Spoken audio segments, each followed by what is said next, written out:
오늘 하나님의 말씀을 통하여서 여러분들에게 큰 은혜와 사랑이 넘치시는 시간 되시기를 축원합니다. 지난주 말씀 가운데 우리가 인생을 살아가면서 때로는 하나님의 뜻이 무엇인지 우리가 분별하기 참 어려운 정도로 어려움과 고난과 고통 속에 우리가 놓일 때가 있다라고 말씀을 드리면서 주님께서 말씀하시기를 우리가 지금 볼 때는 거울을 보는 것처럼 희미하지만은 그때가 되었을 때 우리는 분명하게 아버지의 뜻을 알게 될 것이다 라고 우리는 말씀을 드렸습니다. 우리가 이해하지 못한다고 하더라도 하나님을 전적으로 신뢰하고 순종하는 것이 우리의 믿음인 것입니다. 때로 요즘 젊은이들은 대단히 미래에 대해서 불확실한 미래에 대해서 불안해하고 있습니다. 현대사회가 너무나 이렇게 변화가 많고 불확실성이 높기 때문에 특별히 젊은이들의 경우에는 미래에 대한 불안감을 많이 가지고 있죠. 청년의 시절이 고민의 시절입니다. 청년의 시절이 불안의 시절입니다. 그래서 요즘 한국에서는 이 공무원에 대한 인기가 대단히 높습니다.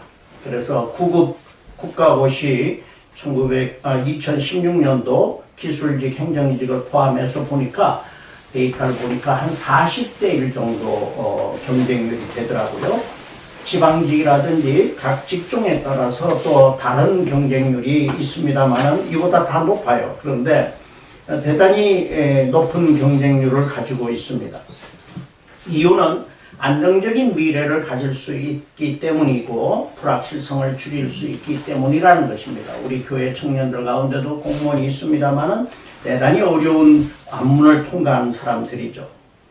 젊은 시절은 꿈이 많은 시절이기도 합니다. 우리도 연세 드신 분들도 젊은 시절에 굉장히 꿈이 많았었습니다. 그렇지만 늘 불안한 시기이기도 합니다.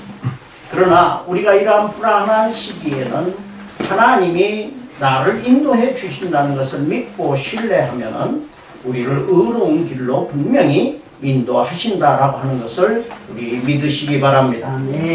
연세 많이 드신 분들은 오랜 세월을 살아오면서 우리가 그런 경험을 합니다. 뒤돌아보면은 과거에 경험했던 여러 가지 일들을 통해서 그때는 잘 몰랐지만 지금 생각해 보니까 하나님이 이런 의미에서 이런 일 때문에 나에게 이런 고통도 주셨고 이런 길로 인도하셨구나 라고 생각하게 되고 느끼게 되고 깨닫게 되는 경우도 있습니다.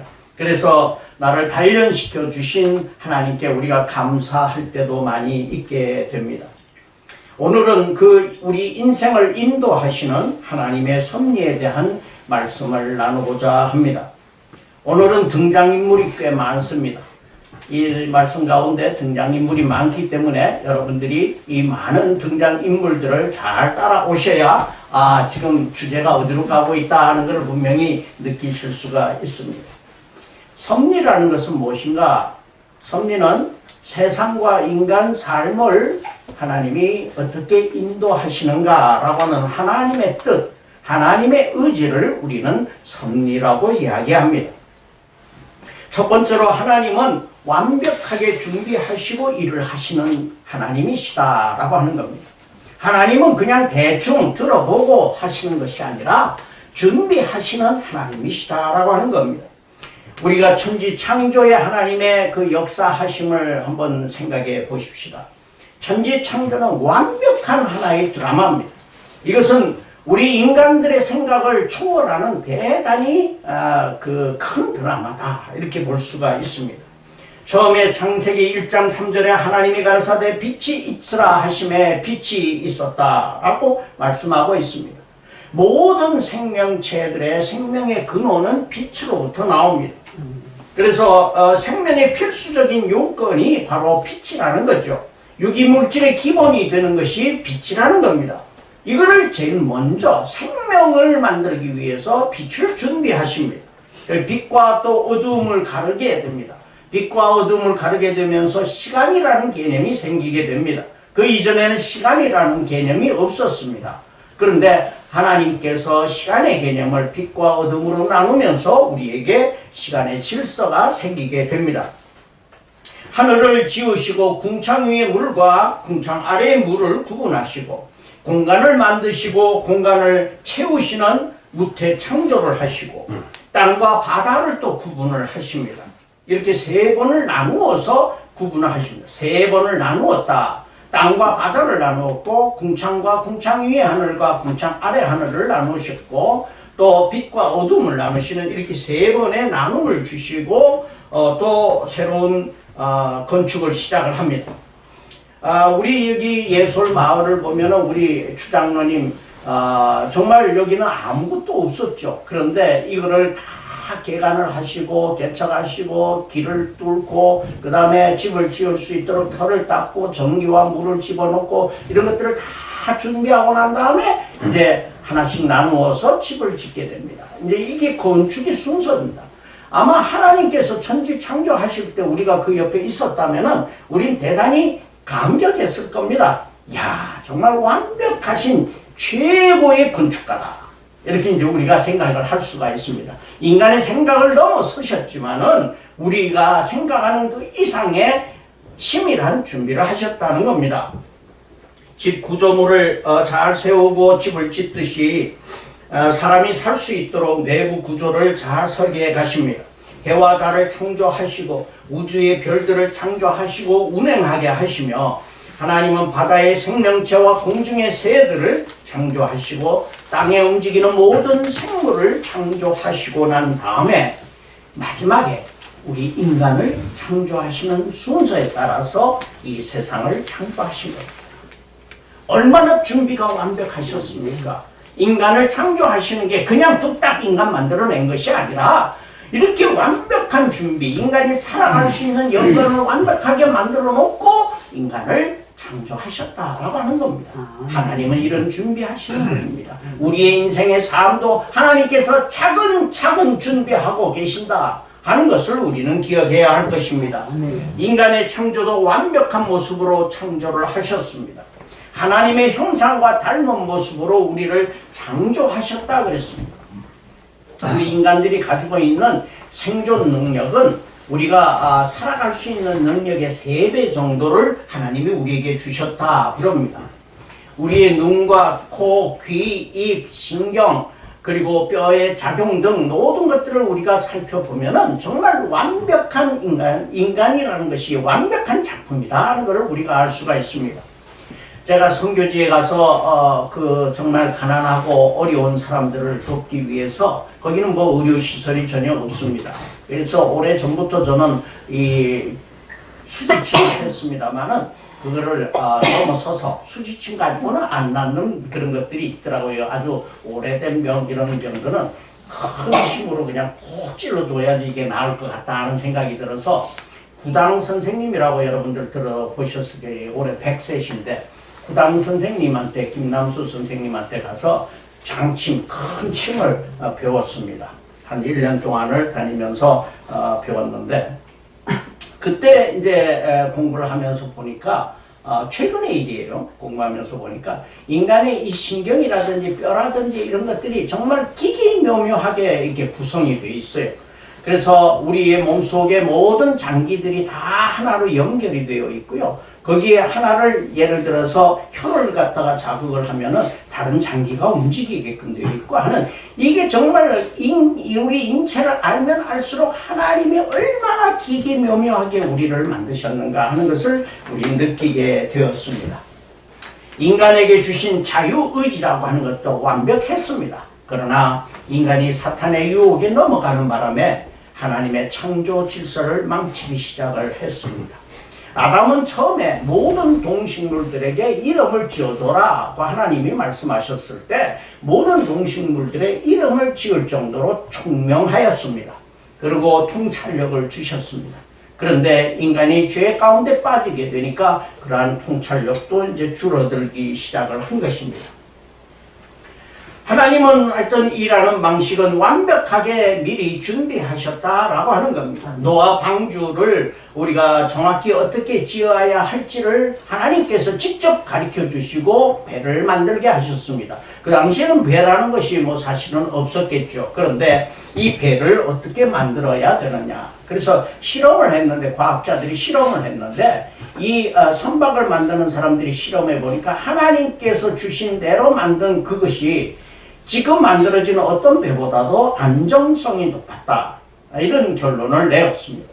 최근에 네덜란드에서 2008년부터 2013년까지 약 6년 동안에 45억을 들여가지고 배를 제작을 했습니다. 그래가지고 2016년 8월 달에 네덜란드, 미국, 브라질을 통해서 항해를 했다라고 하는 기록을 보았습니다. 어저께 저기 미국에서 공부하던 우리 딸이 왔는데 아침에 제가 물어보니까 켄터키주에 그 큰 배인데 노아의 방주를 만들어서 테마파크를 만들었다고 그래요. 그래서 성경에 있는 대로 그 방주를 만들어 가지고 테마파크로 몇백억을 들여 가지고 만들어서 지금 사용을 하고 있다라고 하는 겁니다. 노아의 방주에 대한 것은 지금도 과학적으로 입증이 되고 있고 고고학적으로 입증이 되어 가고 있는 것입니다. 요셉이 형들의 시기와 질투를 받아가지고 형들의 악한 마음으로 애굽에 팔려가게 됩니다.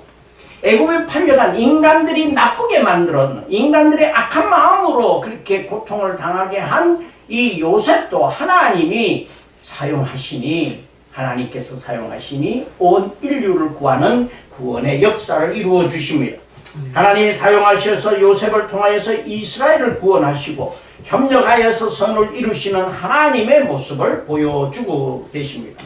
우리가 잘못된 것은 하나님께서 시련을 주시고 연단시키기 위한 경우도 있지만은, 우리가 잘못된 것은 하나님이 잘못된 것을 만드시는 것은 아니다는 사실을 우리는 기억해야 됩니다. 그건 나의 잘못일 수 있고 다른 악한 사람들의 잘못일 수 있는 거지, 하나님이 악하신 것은 절대, 하나님은 선 그 자체이시기 때문에 우리에게 악한 것을 주지 않으신다라고 하는 것을 우리는 기억해야 됩니다.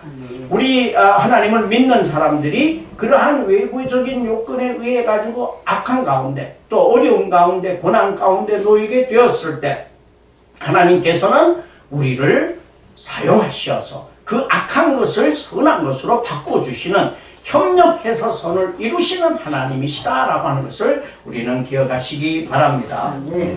400년간의 노예 생활을 통하여서 애굽에서부터 출애굽하게 합니다. 이스라엘 백성들을 준비시키시고 죄악에서 출애굽하는 예수 그리스도의 십자가 모형을 완성하시게 됩니다. 이 출애굽 사건은 우리를 죄악 가운데 구원하신 하나님의 모습, 그리고 예수 그리스도의 십자가의 모습을 우리에게 보여주고 계신 것입니다. 또 하나님은 우리에게 미리 무언가 보내주셔서 준비하게 하시는 하나님이시다라고 하는 겁니다. 구약의 모든 선지자들을 통해서 예수 그리스도가 이 땅에 오신다는 사실을, 인간의 구원 계획을 말씀하고 계십니다. 수천 년 동안 우리 구약 성서를 통해서 일맥상통하게 흐르고 있는 그 맥은 무엇인가? 예수 그리스도를 통하여서, 십자가를 통하여서 우리를 구원하신다라고 하는 메시아를 땅에 보내시는 이 말씀이 구약 성서에 기록된 내용인 것입니다. 오늘 읽은 아람 왕의 군대 장관 나아만이 나병을 앓고 있었습니다. 그래서 이스라엘의 아람이 쳐들어와서 어린 소녀 하나를 인질로 잡아가지고 가서 나아만의 아내의 그 종으로 삼아가지고 시종을 들게 했습니다. 그런데 이 어린 소녀는 하나님을 믿고 있었습니다. 그래서 하나님의 선지자 엘리사가 있다라고 하는 사실을 이 소녀도 알고 있었기 때문에 나아만을 보면서 이 엘리사에게 가서 나음을 받도록 하라고 이렇게 소개하게 됩니다. 그래서 이 사마리아에 있는 엘리사에게 찾아가게 합니다. 오늘 이 성경 말씀의 주제는 수가성, 사마리아에 있는 수가성의 여인의 이야기입니다. 이 사마리아라고 하는 땅이 버려진 땅이고 그리고 소외된 땅인 것 같지만은, 하나님은 이미 엘리사를 통하여서 옛날부터 하나님이 쓰시는 사람들을 그곳에 보내셨다라고 하는 것을 우리는 또 하나님의 섭리로 알 수가 있습니다. 이때 나아만 장관이 와가지고 이야기합니다. 그럴 때 이 엘리사가 얘기하죠. 요단강에 가서 7번 씻어라 하고 얘기합니다. 인간의 생각으로는 이건 말이 안 되는 얘기죠.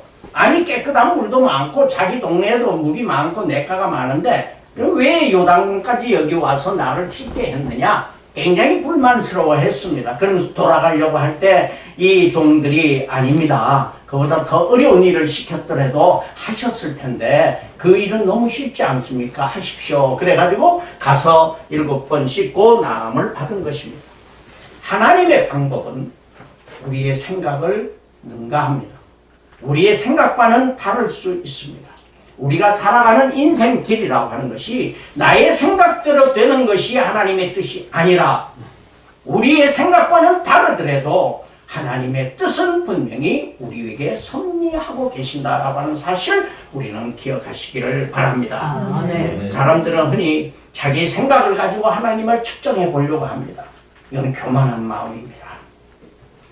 사도행전 8장 26절에서 30절 말씀에 보면은 예루살렘에 예배하러 왔다가 돌아가는 에디오피아 여왕 간다게의 국고를 맡은 내시가 있었습니다. 이 신하가 돌아가다가 그의 마차 속에서 성경을 읽고 있었는데 이사야서를 읽고 있었는데 그 이사야서가 잘 이해가 안 되고 있었어요. 너무나 답답했습니다. 그때 하나님께서 빌립을 부르십니다. 빌립과 이 내시와는 아무 관계가 없는 사람입니다. 그런데 이 빌립을 부르셔서 이제 예루살렘에서 가사라고 하는 곳으로 내려가는 길로 가라. 그러면 거기에 누군가 있을 것이다. 그 사람의 필요를 충족시켜라. 그래가지고 가사로 내려갑니다. 이 빌립이 내려가가지고 보니까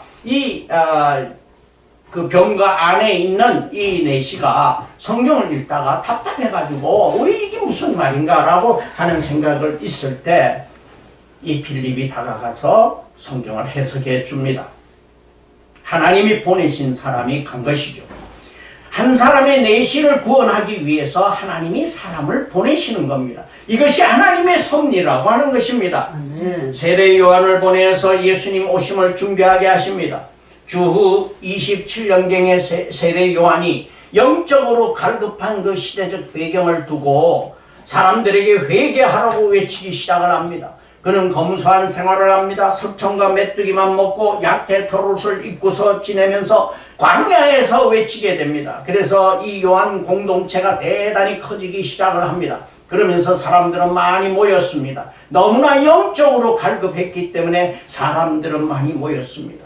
투옥되기 전까지 세례 요한은 예수 그리스도가 오신다라고 메시아가 오신다라고 하는 사실을 그들에게 선포하고 있었습니다. 내 자신이 빛이 아니라 오시는 분이 빛이다라고 하는 사실을 증언하게 하셨습니다. 하나님은 이렇게 모든 사람들을 하나님이 쓰시기 위해서 사용하시고 또 준비하게 하시는 분이시다라고 하는 것입니다.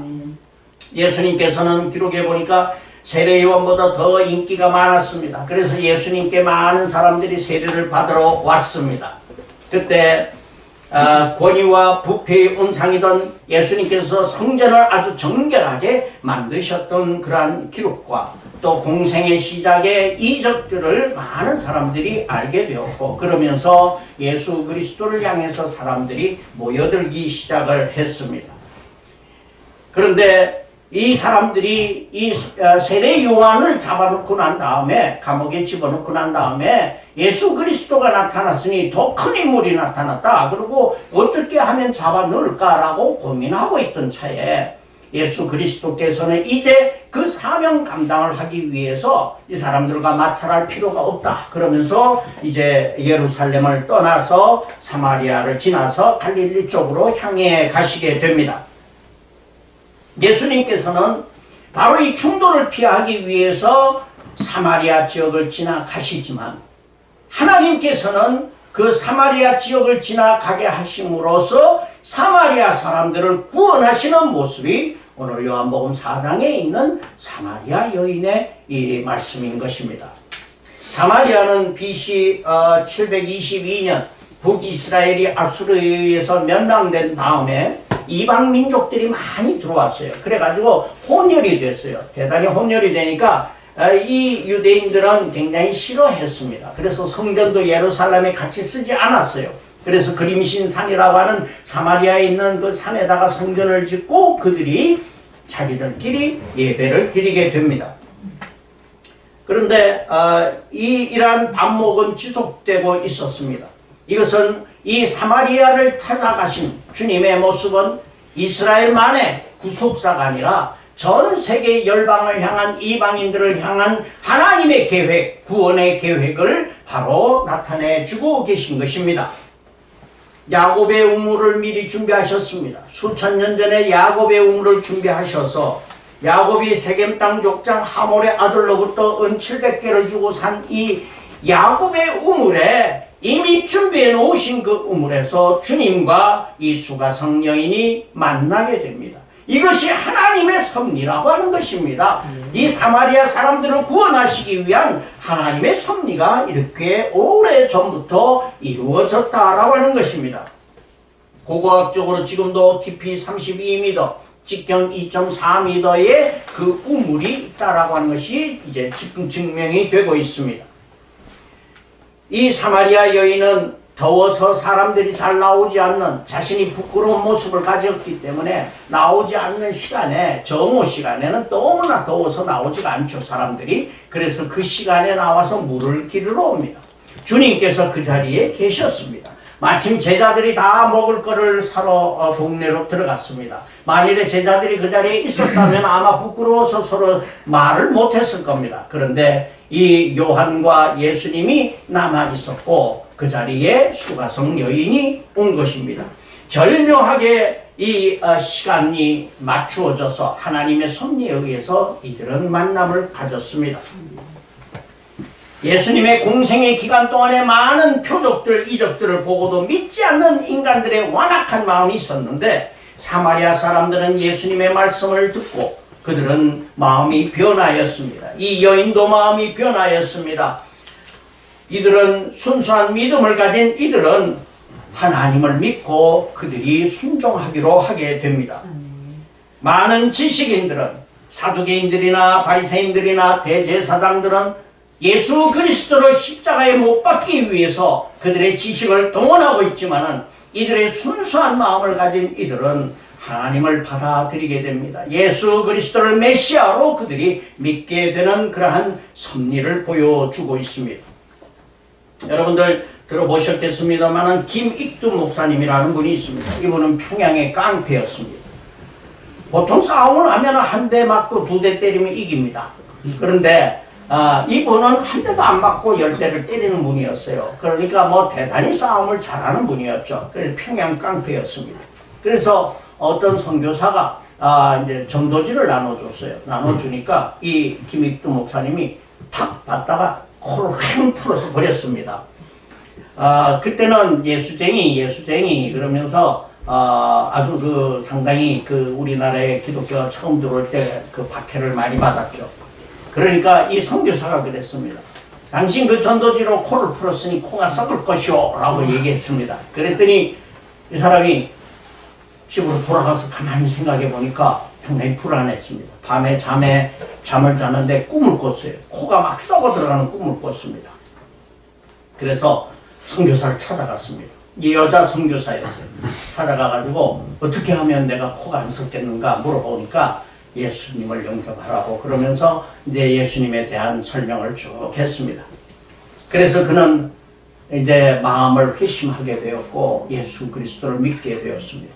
그 일이 있고 난 다음에 이 평양 깡패 김익두 목사는 깡패 시절에는 돌아다니면서 시장에 가가지고 뭐 자기가 먹고 싶은 거 아무거나 막 집어 먹었어요. 그리고 막 싸움질하고 막 술 먹고 막 이러는데 동네 사람들이 건드리지 못하는 사람이었어요. 그런데 그 일이 있고 난 다음에 시장에 김익두 목사가, 그때는 목사 되기 전입니다. 깡패가 이제 갔습니다. 등장하셨어요.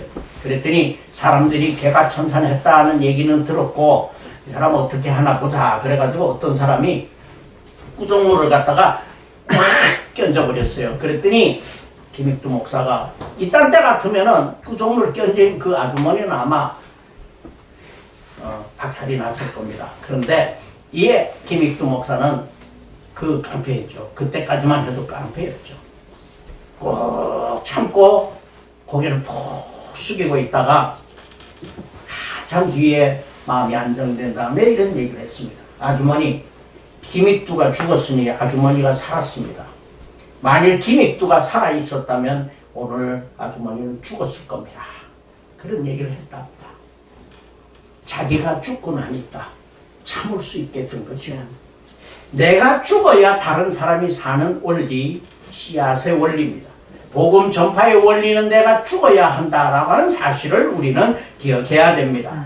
수가성 여인을 만났을 때 수가성 여인은 대단히 자신이 부끄러운 점들이 있었습니다. 그럼에도 불구하고 이 메시아를 만났을 때 이 사람은 동네 사람들에게 향해서 갔습니다. 가서 동네 사람들에게 내가 오늘 메시아를 만났다, 예수님을 만났다라고 하는 사실을 전파했고 자신의 부끄러운 과거를 다 노출해서 예수님을 드러나게 합니다. 자신은 죽고 예수님이 살아나게 하는 이러한 이 복음 전파의 원리가 여기에 적용이 되었던 것입니다.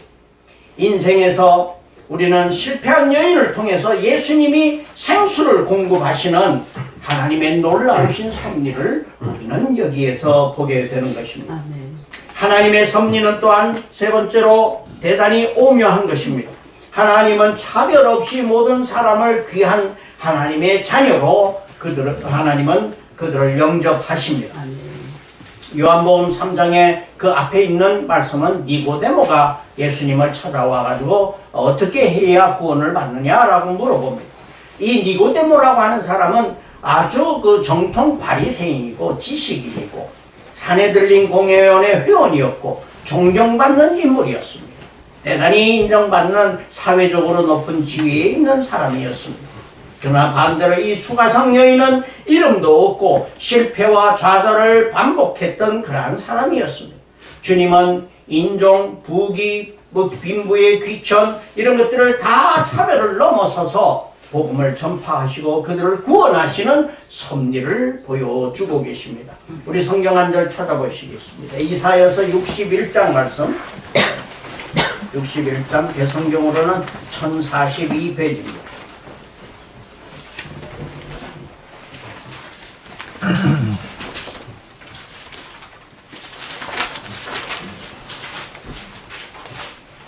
교독하겠습니다. 주 여호와의 영이 내게 내리셨으니 이는 여호와께서 내게 기름을 부으사 가난한 자에게 아름다운 소식을 전하게 하려 하심이라. 나를 보내서 마음이 상한 자를 고치며 포로된 자에게 자유를, 갇힌 자에게 노임을 선포하며 여호와의 은혜와 우리 하나님의 복음의 날을 선포하여 모든 슬퍼자를 위로하되 무릇 시온에서 슬퍼하는 자에게 화관을 주어 그 죄를 대신하며 기쁨의 그 기름으로 그 슬픔을 대신하며 찬송의 옷으로 그 근심을 대신하시고 그들이 의의 나무 곧 여호와께서 심으신 그 영광을 나타낼 자라 일컬음을 받게 하려 하심이라. 아멘. 하나님은 누구에게나 공평하신 분이십니다. 이것이 복음의 공평 하나님의 섭리라고 하는 것입니다. 사도행전 16장 말씀에 보면 사도 바울과 실라가 감옥에 갇혔습니다. 그때 기도하면서 찬송하고 있었더니 지진이 일어나고 모든 족쇄들이 다 풀어지고 감옥문이 열렸습니다. 그를 지키던 자가 이제 나는 죽었구나 하고 지키던 옥졸이 이제 자결하려고 합니다. 자살하려고 할 때 이들을 말립니다. 주 예수를 믿으라 그리하면 너와 내 집이 구원을 받으리라고 말씀을 전합니다. 이때 온 가족이 세례를 받고 구원받게 됩니다. 그들을 데리고 자기 집에 올라가서 음식을 대접하게 됩니다. 이 옥졸 한 사람을 구원하시는 섭리가 여기에 있었던 것입니다. 하나님께서는 감옥을 지키는 옥졸에게도 하나님의 섭리, 사랑이 미치고 있는 것입니다. 하나님은 우리의 잘못된 결과를 활용하셔서 아름다운 결과를 만들어내시기도 합니다.